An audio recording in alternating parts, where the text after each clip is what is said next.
Hi, I'm Howard, and welcome back to the BlackGoldBloggr podcast and blog, which I put together and publish.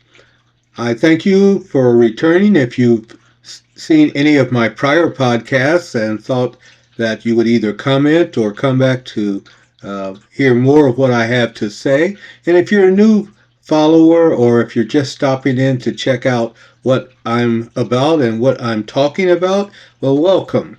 In any case, I'm getting ready at this point to enter into a new series or episode of stories or podcasts. I have been publishing my podcasts on several locations. You can find my prior blogs in written form or my podcasts on my website, which is black-gold.org. Black-gold.org. I also publish video podcasts on my YouTube channel, which is at Minority ADR 2090. That's at MINORITY ADR, one word, 2090. In any case, I also will have some of my podcasts published on Spotify. And if you're interested, you can find me on Spotify at BlackGoldBloggr. My podcasts are free. I don't monetize them as such. I don't endorse or solicit revenue from having them monetized with advertisements at this point. Depending on the platform, I might voluntarily request that you make a small donation of $1 to $5 to just help me to upgrade my podcast software and equipment. But you get the same service, you get the same information, you get the same access whether or not you do make that small donation. Those donations, of course, are not refundable and are not income for me. They are actually just allowing me to continue doing what I want to do and what I like to do, which is to share my viewpoints from a black progressive perspective about a number of different issues that are on my mind and my heart, and which I think might possibly interest you, especially in these times which we are now facing, where so much is going on every day, it's hard to keep up. Sometimes it's hard to try to understand what is actually going on in the political or cultural or historical environment without having some information added to your information set by podcasters like me who spend a lot of time reviewing news articles and materials that cross the internet and are then incorporated into my own comments and thoughts. And I do try to verify the information I share with you.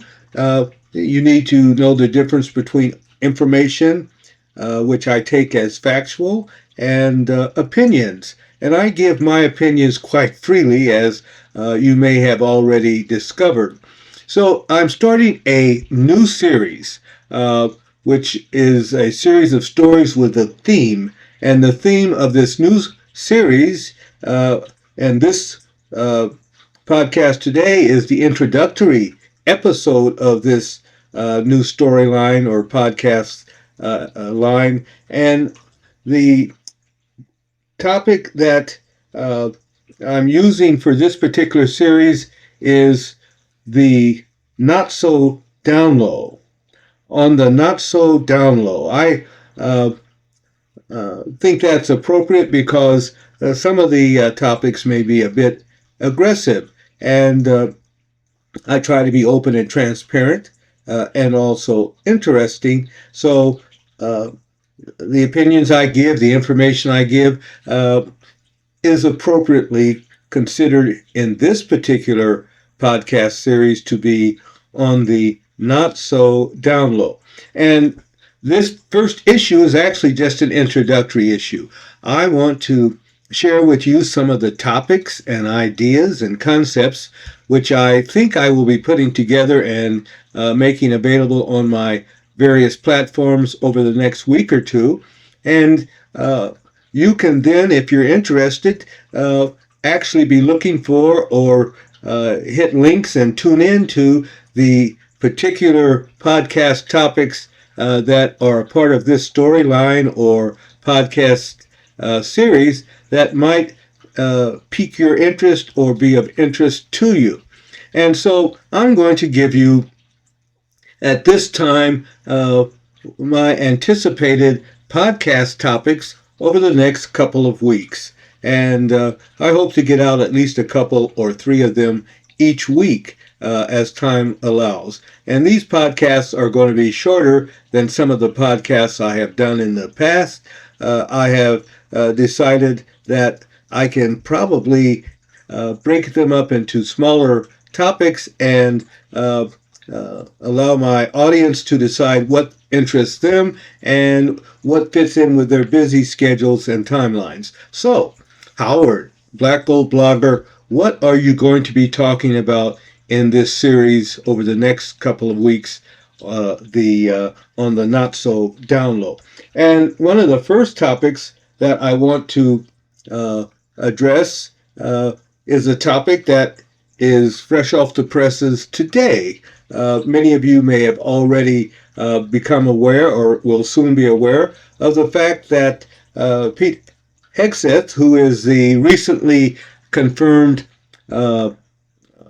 Director of the Department of Defense, the Secretary of Defense, has just been caught with the embarrassing revelation that he and several other members of the Trump National Security Committee or NSA group have been found to have been chatting on non-secure platforms in violation of the law, and that as recently as today they got busted, and they pretty much acknowledged it, except for Pete Hegseth at this point, that they were using Signal, which is a commercial encrypted service, but not very secure and certainly not approved for handling classified information. So the problem is that the information they were sharing was not even handled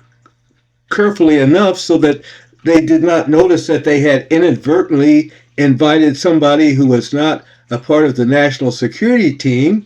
They had sent an invitation to the editor of the Atlantic magazine, and he busted the story. And what they had been doing was they had been using that unsecured platform to actually discuss and to detail a plan of war which they implemented as they discussed it over the weekend to attack the Houthis in the Middle East.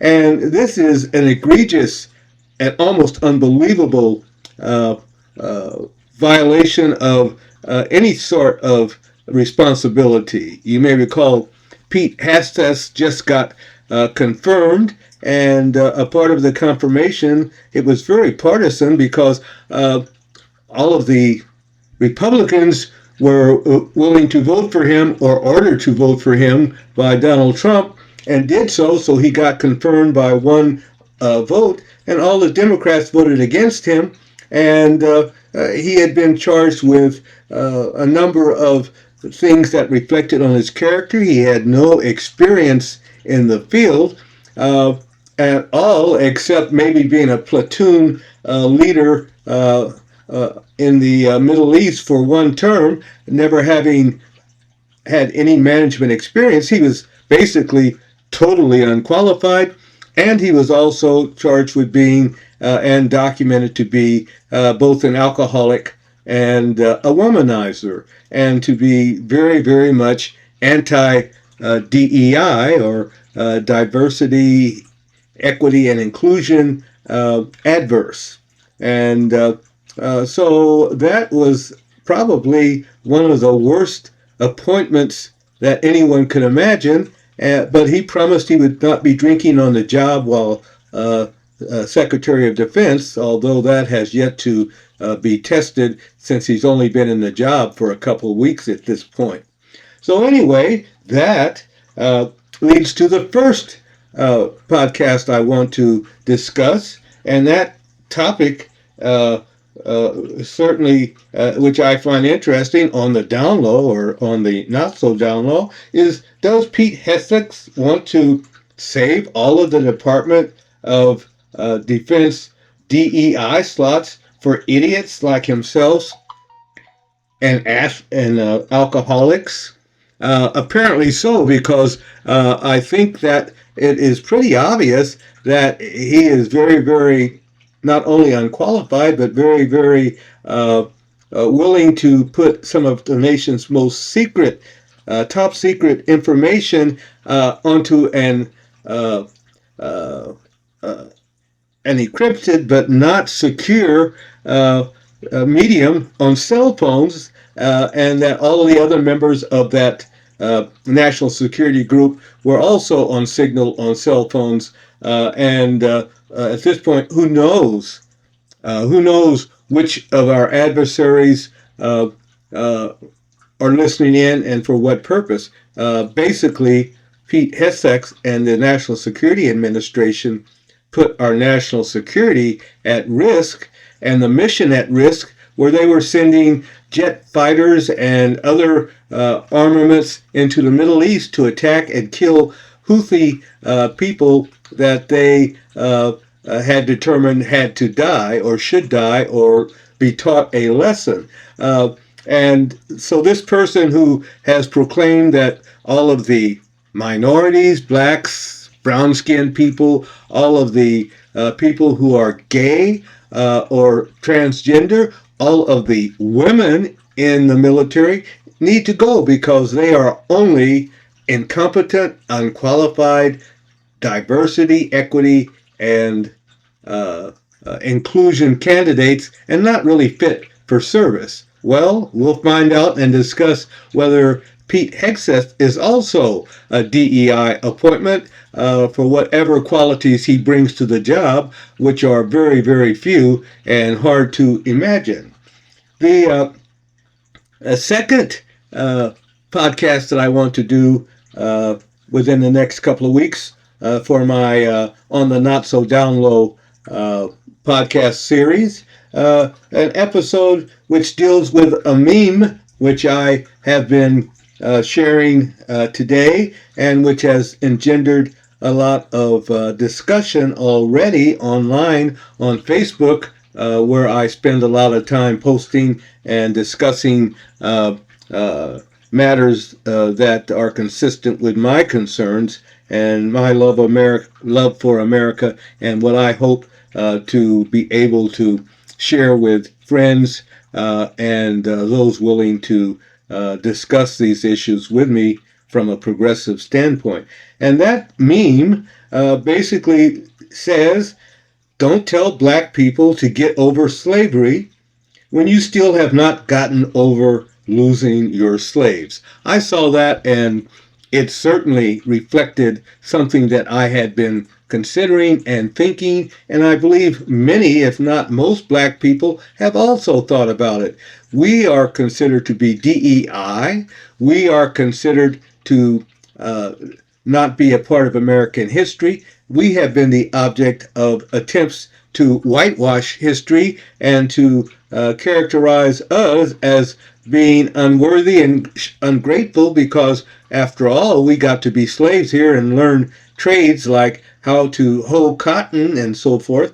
But in any case, looking at that, the people who are actually taking that position and saying black people get over it are also the same people or descendants of the same people who are sitting there feeling abused because they have now lost their slaves and they want their slaves back, their Negro slaves. That is really the agenda. And I think that this is something we should discuss on the Not So Down Low. The third topic that I might want to put into a podcast as a part of the on the Not So Down Low series is a simple one. The thesis or the theme is it's a thin line between love and hate.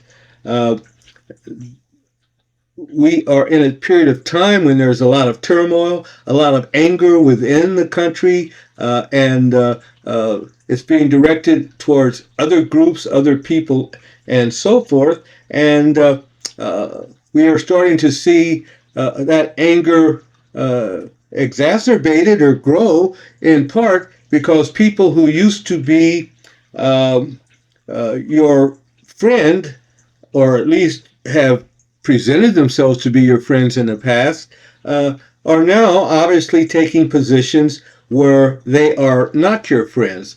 Sometimes it goes way beyond simple disagreement on policy issues. And so people who used to be your friends are abandoning you. And that sense of betrayal or abandonment is something that I want to examine and discuss from my perspective, a thin line between love and hate. I loved you until I found out that you didn't love me. And now I hate you.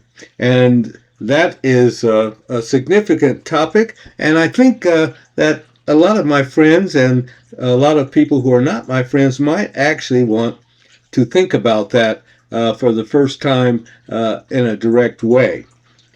The fourth podcast that I am putting out would also be a short one, a quick hit, and it is a part of on the Not So Down Low storyline, and simply says, "Oh, you need a friend? Get a dog."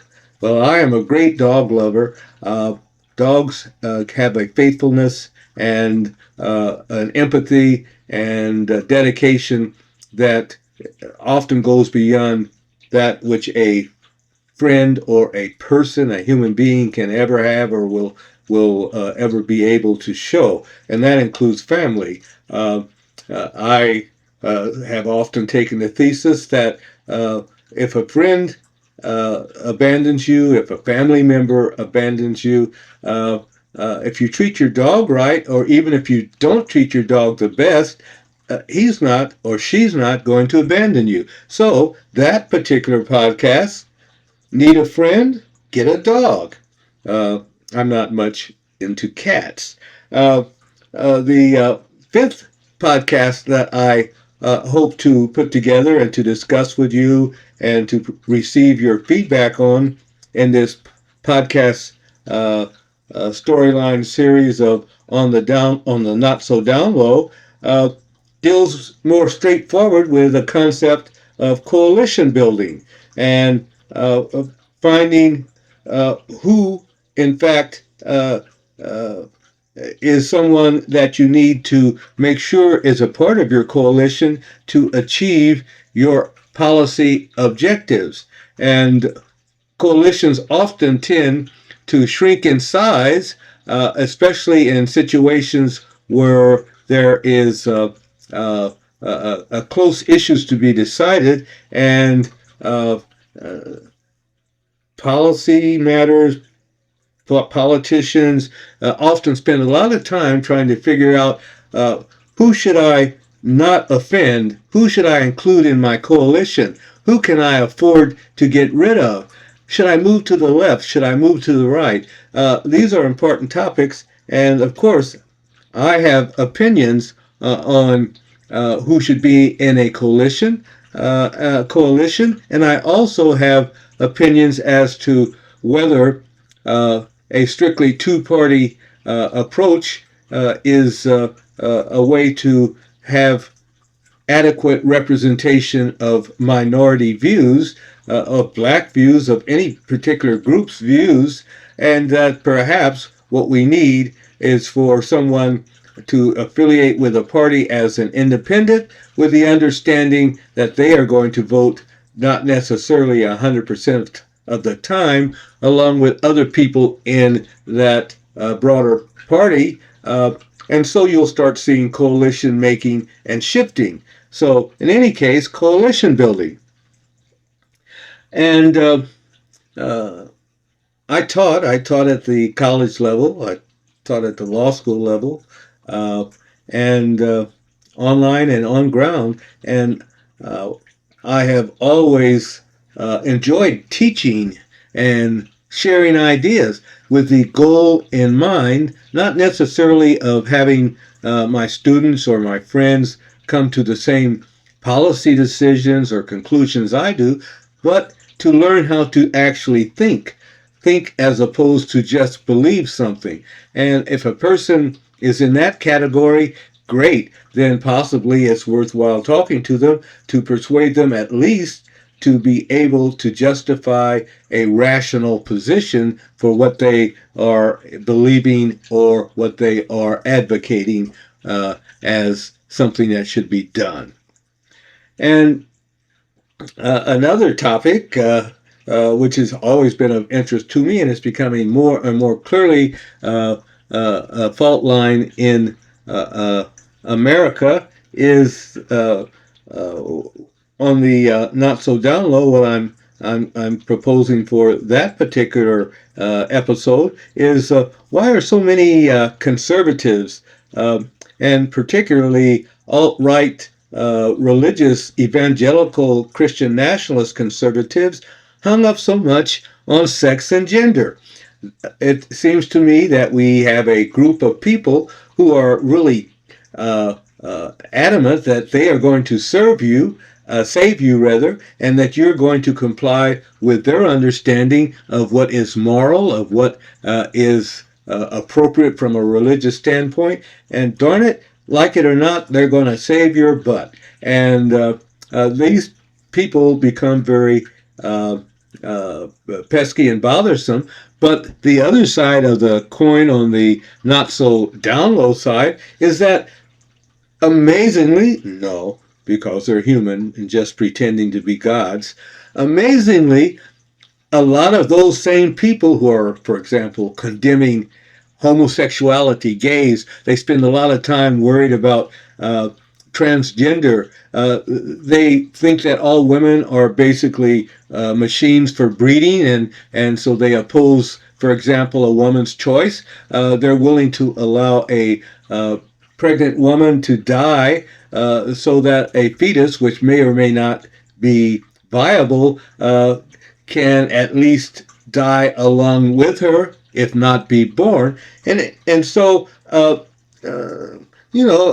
topics that we're going to be talking to in that particular podcast relate to why are you so interested in what goes on in my bedroom, or why are you so interested in what I am hiding in my pants and underwear? And we see a lot of these same evangelical Christians, ministers, people who walk around thumping their Bibles, condemning homosexualities. It's more and more evident that many of these people are on the down low, and they're trying to sleep, for example, with same-sex escorts.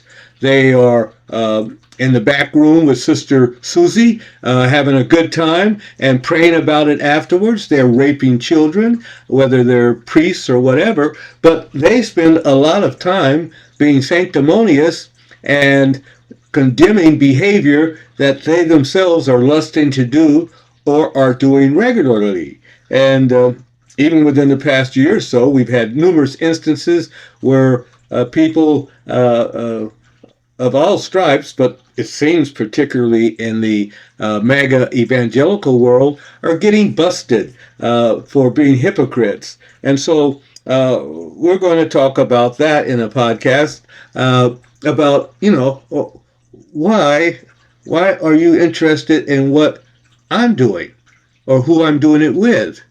And do you think that your religion would allow you to force me to do something that you regard to be sinful, and that you get some sort of brownie points for saving my soul, even though it's involuntary?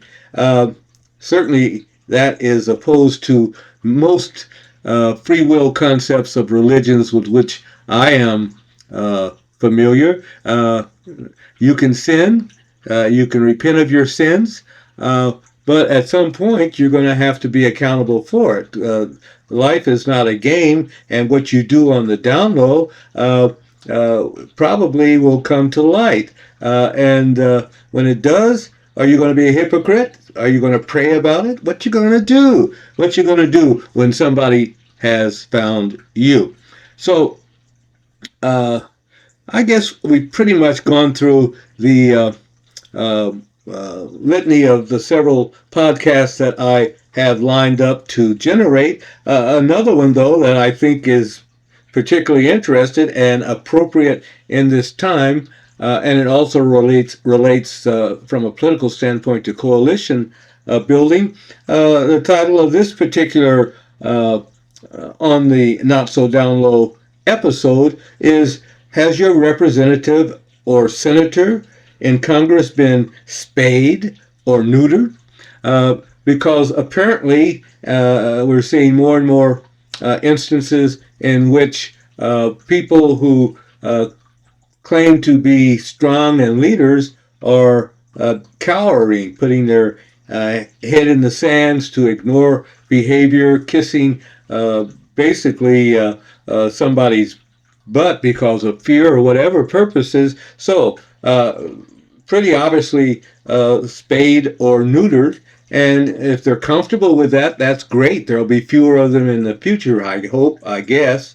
But in any case, it's worth examining and discussing. And I guess a final topic, and it's related. I don't know if I will blend it in with some of the other topics on the Not So Down Low storyline for podcasts as an episode, is simply, again, it's, well, those of you who have listened to my podcasts and read some of my blogs know I generally try to explain things from a Black progressive standpoint, and I use a mantra of keywords and concepts to do that explanation of race, religion, sex, gender, and money, the influence of money, and also caste, high class, low class, middle class, no class, ghetto class, whatever.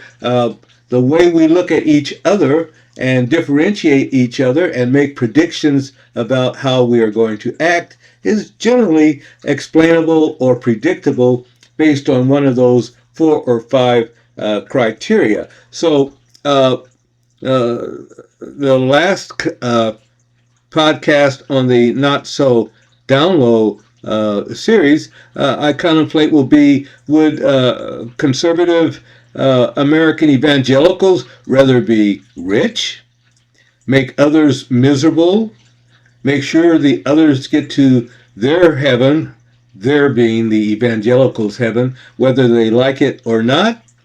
Or do they think that they're just going to get brownie points?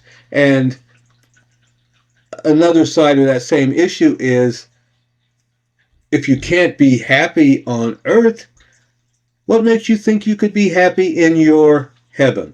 So that's an overview of what I hope to discuss over the next couple or 3 weeks on this new podcast series. And I certainly hope that some of you will take time to listen into a couple, 3, maybe even all of those podcast episodes as I generate them and publish them. So you have a great day and a great week, and pray for our country if you are a person who prays.